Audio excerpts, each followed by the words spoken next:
À l'heure des conflits, quelle couverture internationale à l'heure des guerres, avec trois journalistes, Amélie Poinceau. Bonsoir. Bonsoir. Vous avez suivi la Grèce, la Pologne, on s'en était parlé, je me souviens, en particulier Pierre Puchot, qu'on a souvent vu dans ses lives, et Thomas Cantaloupe. Voilà, vous êtes à peu près, à vous trois, le service international inter, comme on dit, de Mediapart, plus François Bonnet, évidemment, qui faisait ça dans d'autres journaux et dans d'autres vies, et qui est resté avec nous.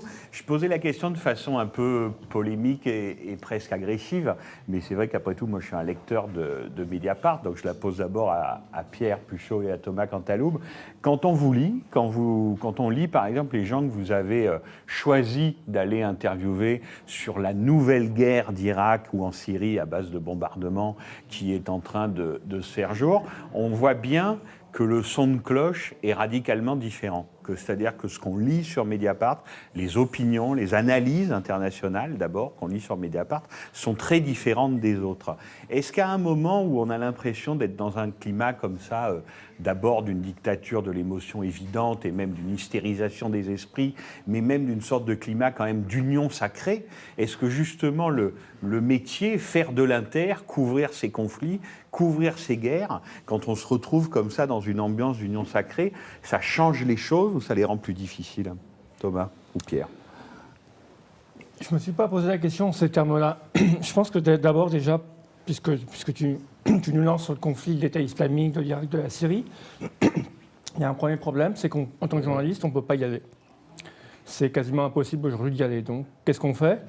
On essaye soit de couvrir par les côtés, par la Turquie, par le Kurdistan, par éventuellement Bagdad, par la Jordanie, soit on couvre d'ici du mieux qu'on peut avec des spécialistes. Et en fait, très vite, même sans qu'on en débatte vraiment entre nous, on s'est dit il y a quelque chose de trop gros, là. Il y a quelque chose d'un peu énorme. C'est la troisième intervention de Roland en 3 ans, c'est quand même sans précédent. Et sans même chercher très loin, on est tombé sur effectivement des spécialistes comme Pierre-Jean Luisard la semaine dernière, ou notre correspondant à New York, parce que nous avons aussi des correspondants à Mediapart, a interviewé un spécialiste américain, Andrew Bacevich, qui avait un peu une tonalité différente. Mais je pense que ça part du principe qu'on a toujours eu à Mediapart, qui est de prendre un pas de recul. On ne se sent pas lié par l'actualité immédiate, comme la plupart des quotidiens, et encore à un niveau encore plus important sur les sites Internet, qui font de l'actualité immédiate. On ne se sent pas obligé de couvrir l'actualité immédiate telle qu'elle s'est produite dans la journée pour le soir ou pour le lendemain. On préfère prendre un pas de recul, un pas de distance et observer les choses. Et forcément, ça nous conduit finalement à interroger peut-être des gens qui ont une tonalité différente, ou en tout cas des gens qui ont, je pense, et j'espère en tout cas, une certaine expertise des choses dont ils parlent. Alors c'est beaucoup des universitaires, des chercheurs, mais ça peut être aussi souvent ce qu'on essaie beaucoup de faire en Mediapart, c'est de ne pas tourner avec les 3-4 mêmes chercheurs qui bossent dans les think tanks français et d'aller chercher des gens sur place, des intellectuels, que ce soit des universitaires locaux, mais aussi des écrivains, des hommes politiques locaux, de sortir un peu de notre bulle franco-française.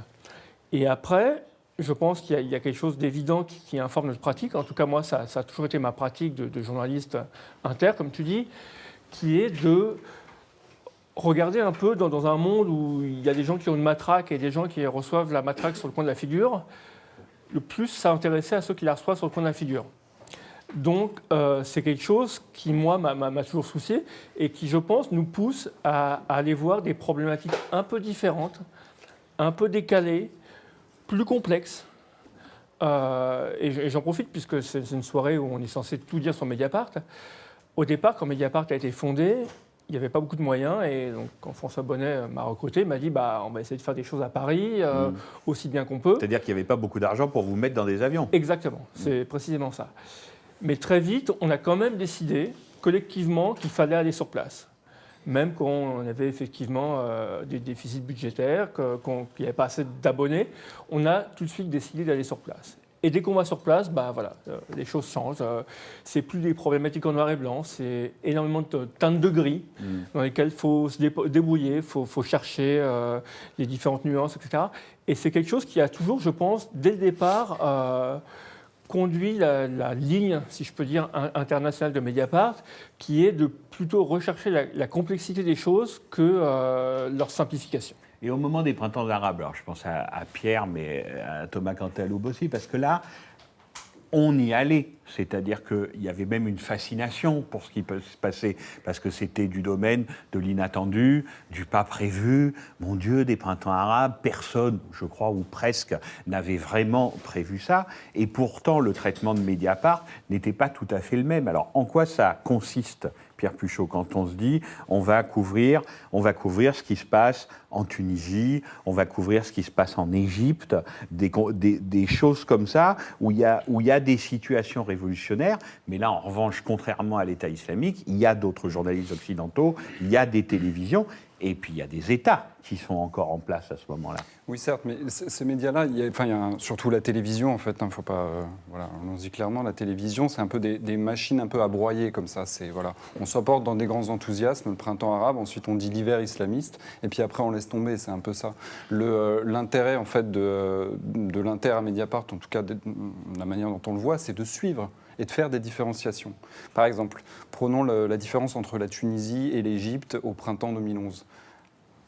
Au printemps 2011, en Tunisie, il y a un grand espoir, il y a une sorte d'envolée un peu lyrique, démocratique, c'est presque Hyde Park, les gens montent sur l'avenue Bourguiba, discutent politique, c'est nouveau, c'est formidable. Au même moment, donc en mars 2011, prenons le mois de mars, en Égypte, il y a déjà la dictature militaire qui se met en place, il y a déjà comme ça des arrestations massives d'activistes et tout ça. Sauf que si vous n'allez pas voir les deux endroits, si vous ne décrivez pas dans la longueur, en précision un petit peu ces deux phénomènes, vous dites, voilà, les printemps arabes, et donc vous englobez un peu tout ça dans quelque chose qui est un peu rose et qui n'est pas forcément conforme à la réalité. Et donc ça appauvrit un peu, si vous voulez, la qualité de ce que vous faites et le message que vous transmettez aux lecteurs, et donc forcément vous passez à côté du sujet Mais ça veut dire que le temps devient absolument primordial, et justement la non-dictature de produire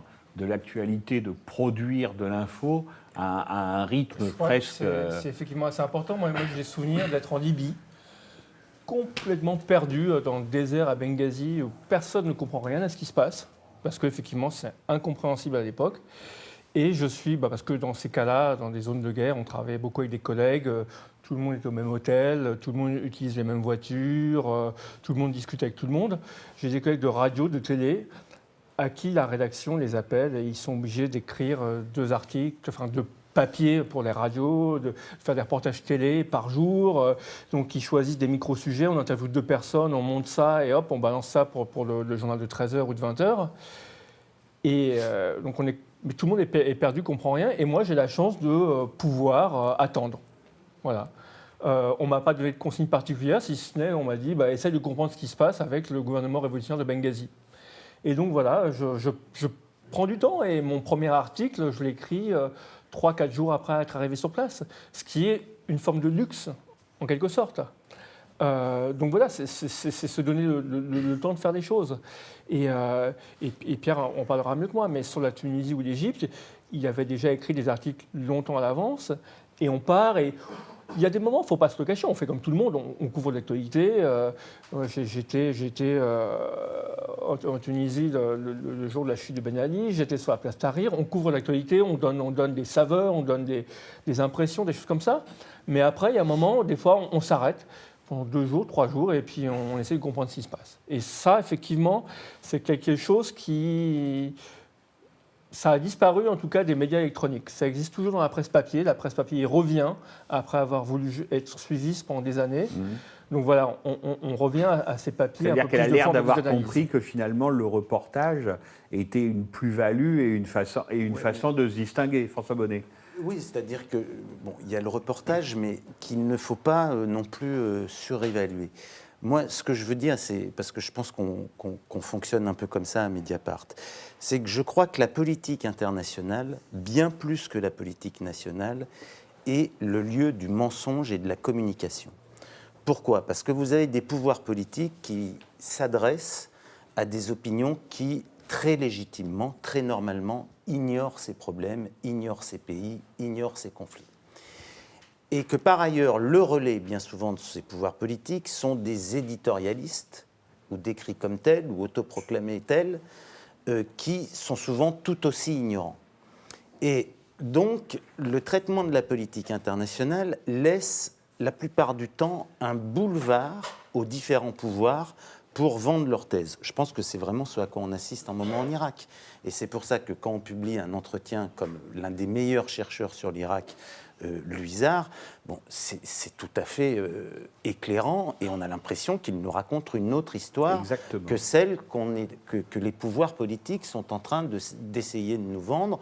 Avec, on retrouve la guerre globale contre le terrorisme. En fait, on nous raconte simplement n'importe quoi par rapport à des réalités extrêmement complexes et par rapport aussi à ce qu'ont fait ces pouvoirs. On est non pas à la 3e guerre en Irak, mais à la 4e guerre en 30 ans.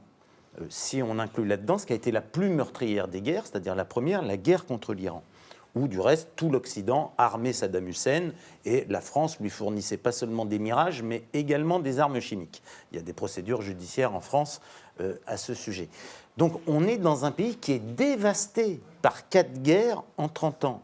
On parlait tout à l'heure, il y a un rapport d'une université américaine qui a tenté de faire les comptes du nombre de morts en Irak cette dernière décennie. C'est 500 000 morts pour un pays de 35 millions d'habitants.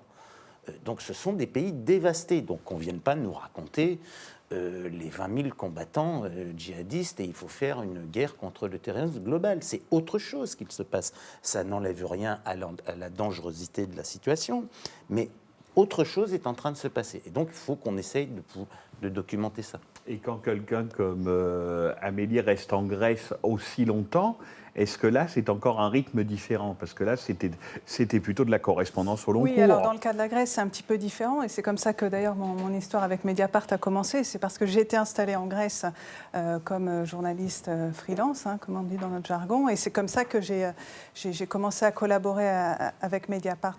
Mais depuis que je suis là, et je voulais rebondir sur ce qui a été dit aussi par Thomas sur la complexité qu'on cherche à aborder. Et souvent, ce qu'on cherche à faire aussi, c'est remettre les choses dans une perspective historique. Et c'est ce qu'on a cherché à faire, notamment dans le cas de l'Ukraine, en allant sur place, en interrogeant aussi des historiens ukrainiens et en essayant de ne pas rentrer non plus dans un schéma de... en l'occurrence, par exemple, sur l'histoire de la Crimée, on a pu parler de la Crimée avant que le débat ne se polarise. Et pourtant oui. Les gens sont sévères avec notre couverture internationale, ne comprennent pas tout ça, ont l'impression qu'on fait comme les autres. Alors j'ai 3 exemples. Judith qui dit « Je suis déçue du traitement de l'info international, un journal qui se dit indépendant, qui prétend faire des articles de fond, c'est exactement ça, et pourtant qui nous sort du formatage prémâché sans réflexion. » Un autre qui nous dit « En géopolitique, c'est catastrophique, d'un atlantisme qui surpasse le monde, Libé, le point, aucun recul par rapport au discours officiel de Washington. » Et le dernier, autant vous êtes intéressant sur la politique française, autant votre alignement sur les USA va m'obliger à me désabonner. Alors, est-ce qu'on n'arrive pas toujours à se faire comprendre ou est-ce que les gens ne voient que ce qu'ils veulent voir ? Je ne sais pas quel est... Moi, je pense que éditorialement, on est le journal qui avons pris les positions les plus claires et les plus dissonantes sur tous les derniers grands dossiers. On s'est prononcé contre la guerre en Libye, on s'est prononcé contre l'intervention militaire voulue par Hollande au Mali, on s'est prononcé, ce qui était difficile parce que c'est extrêmement complexe, contre la campagne de bombardement en Syrie voulue par Hollande et envisagée par Obama. Donc, nous taxer de fourrier de l'impérialisme américain et d'atlantiste, c'est un peu gros. C'est un peu gros. Moi, je crois, et c'est ça l'intérêt, c'est que voilà, le monde a bougé. On n'est plus dans une logique de bloc. L'impérialisme américain, tel qu'on en parlait dans les années 70 et 80, a totalement changé de nature. Voilà, les États-Unis ont changé dans la manière dont ils projettent leur puissance. Et donc, il faut sortir de lectures binaires. Et c'était le cas. Et bon, la pauvre Amélie subit des avalanches de commentaires, tous plus désagréables les uns que les autres sur l'Ukraine. Mais il faut sortir de cette vision figée. Voilà, l'URSS, les États-Unis, c'est terminé cette confrontation-là. Ça se passe plus comme ça. Je pense également que c'est ce que je soulignais tout à l'heure, c'est par rapport à cette lecture des différents niveaux de gris. On a effectivement un certain lectorat qui voudrait qu'on donne le là. Voilà, voilà qu'est-ce qu'on pense. Et après, quand on est sur le terrain, c'est rarement aussi simple que ça. Et par ailleurs, on a aussi des fois des différences d'appréciation. Quand François dit on s'est positionné contre la guerre en Libye, grosso modo, oui, on était contre l'intervention de la manière dont elle s'est faite. Mais en même temps, moi qui étais sur le terrain en Libye, il y avait une effervescence révolutionnaire sur place qui n'avait rien à voir avec les décisions prises par Sarkozy, Cameron ou Obama. Il y avait une réelle révolution. Après, ce qu'il en est advenu, bon, c'est un débat, c'est une vraie discussion. Mais voilà, et notre lectorat, parfois, comme tu disais tout à l'heure, Frédéric, 60-65% front de gauche, je ne sais pas, mais en tout cas, dans le commentariat, il y a une certaine tonalité qui s'exprime, ont du mal à comprendre que non, on n'obéit pas à des lectures, des grilles de lecture classiques. Et moi, je reviens là-dessus, je suis fidèle à cette idée que je m'intéresse avant tout, et j'ai davantage d'empathie avec les gens qui sont sous la matraque. Et les gens sous la matraque, c'est aussi bien les Syriens ordinaires aujourd'hui que, et je suis désolé, et ça choque beaucoup de lecteurs quand on dit ça, que les citoyens cubains qui vivent malgré tout sous un régime serré depuis des années, que des Afghans qui, pour le coup, vivaient sous le coup de deux matraques, qui étaient l'occupation américaine et la menace talibane. Donc voilà, le monde aujourd'hui est beaucoup plus compliqué, et celui qui tient la matraque n'est pas toujours celui que l'on pense. C'est-à-dire que les discours ne s'excluent pas en plus, parce que si Amélie, avec ses reportages en Ukraine, il y a eu des commentaires assez acides, on pourrait aussi répondre à François que bien sûr c'est plus binaire, mais qu'on peut aussi avoir l'impression que la guerre froide reprend. C'est-à-dire qu'il y a un jeu géostratégique entre les États-Unis et les États-Unis et la Russie, qui rappelle quelque chose. On a plutôt l'impression d'une reprise. Oui, bien sûr, mais bien sûr. Et il ne faut pas être naïf. Et il est évident que les États-Unis, très normalement, sont dans des systèmes de projection de puissance, mais qui se sont fondamentalement modifiés ces 20 dernières années. Et de la même manière, la Russie est aujourd'hui dans une volonté de projection de puissance. Et ça ne suffit pas de dire Poutine est un affreux autoritaire. C'est pas comme ça qu'on va comprendre ce qu'est la nature du régime russe aujourd'hui. Très profondément, le régime russe est dans cette volonté de retrouver un espace, de retrouver une puissance, a cet avantage sur beaucoup de pays européens d'avoir une diplomatie qui est extrêmement efficace et extrêmement performante. Et puis, je dirais, la question de l'Ukraine, c'est d'abord la question de l'Europe. Je voulais rebondir aussi Voilà. là-dessus, c'est qu'on a essayé aussi de démontrer, et notamment avec Ludovic Lamand, notre envoyé spécial permanent à Bruxelles, on a beaucoup travaillé aussi sur l'attitude des Européens face à l'Ukraine et les nombreuses erreurs qui ont été commises. Et là aussi, effectivement, cette stratégie de sanctions, on ne l'a pas applaudi des deux mains. Au contraire, on a été aussi critique, et en tout cas, on a essayé de voir les enjeux, les dessous, et surtout les contradictions aussi entre les différents pays européens, parce qu'évidemment, il n'y a pas une position européenne. Et c'était intéressant aussi sur ce sujet d'aller voir justement ce que disaient les Polonais. Alors ça aussi, ça m'a été critiqué sur le fil des commentaires, mais c'était au contraire très intéressant de voir quelle était la position du gouvernement polonais dans ce dossier. Mais je vous donne juste un exemple sur l'Ukraine, puisque une partie de nos commentateurs qui trouvent épouvantable ce qu'on fait nous disent sur l'Ukraine, vous n'avez jamais raconté comment l'OTAN voulait cerner la Russie. D'abord, on l'a raconté, je me souviens, on a fait plusieurs papiers là-dessus, mais ce n'est pas ça qui s'est passé. Ce qui s'est passé, c'est l'Union européenne qui, de manière bureaucratique et quasi mécanique, a voulu pousser un accord de partenariat qui n'avait ni queue ni tête, et sans se soucier de ce que pensait la Russie. La crise ukrainienne, ce n'est pas l'impérialisme US et l'OTAN horrible et méchant. Non, c'est la bureaucratie bruxelloise technocratique qui, très bêtement, avance ses pions sans voir plus loin que le bout de son nez et sans voir ce qu'il y a derrière l'Ukraine, c'est-à-dire la Russie. Et un Poutine qui est décidé à prendre sa revanche à un moment où il a les leviers principaux sur la crise syrienne, sur les négociations iraniennes, etc. Voilà. Dernière question pour Pierre Puchot, qui n'a pas beaucoup parlé. Quand on est en Tunisie ou en Égypte en pleine révolution, est-ce qu'il faut se méfier de sa propre euphorie ? Je sais pas, c'est un peu... non. Au contraire, ça peut être parfois porteur, ça peut donner de l'énergie aussi, parce que passer un certain temps à écrire tous les jours, voilà, bon, on a envie de raconter, donc ça aide un peu. Après, c'est sûr qu'il faut essayer de voir plus loin.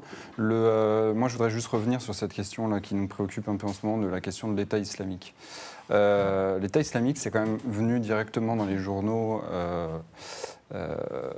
Bon, comme ça a complètement éclaté. Et du coup, il a fallu tout de suite produire des ouvertures de 6 pages, de 8 pages, sans qu'on s'en soit vraiment préoccupé par avant.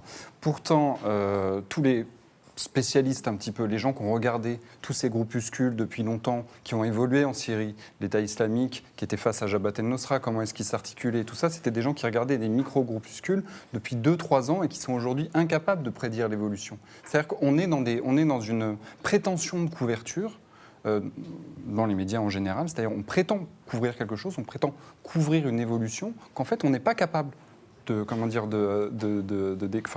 prédire, puisque même les meilleurs spécialistes... On est capable de décrire, en effet. Qu'on a du mal à décrire, qu'on connaît très mal, et qu'on est absolument incapable de décrire l'évolution. C'est ça, aujourd'hui, la réalité de ce à quoi on a en face de nous. Le minimum qu'on essaye, du coup, c'est de dire ça, de dire cette incertitude, et de présenter toutes les contradictions du problème auquel on fait face.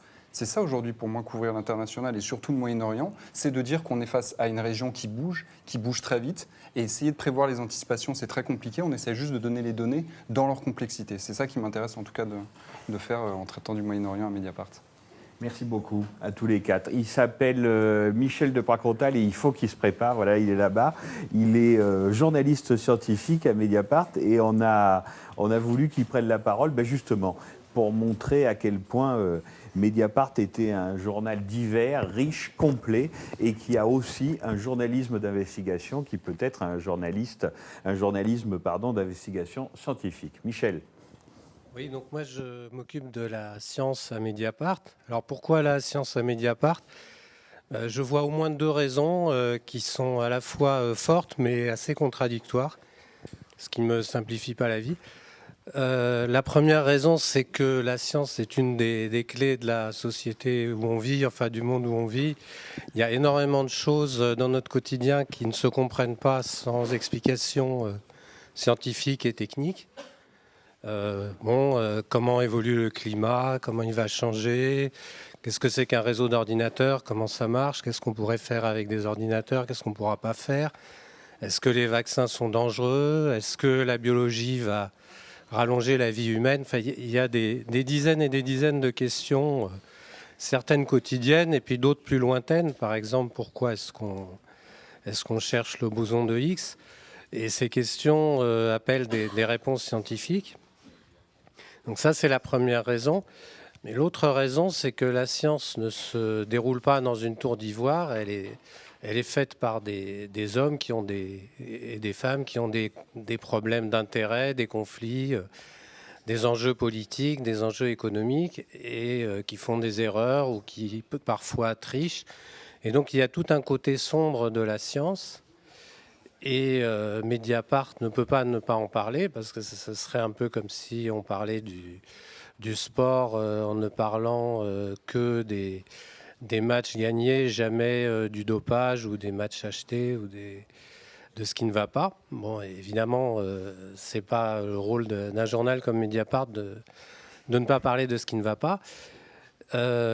Évidemment, la difficulté pour moi aussi, c'est que d'un côté, je dois valoriser cette approche scientifique, mais en même temps montrer des moments où elle ne fonctionne pas du tout.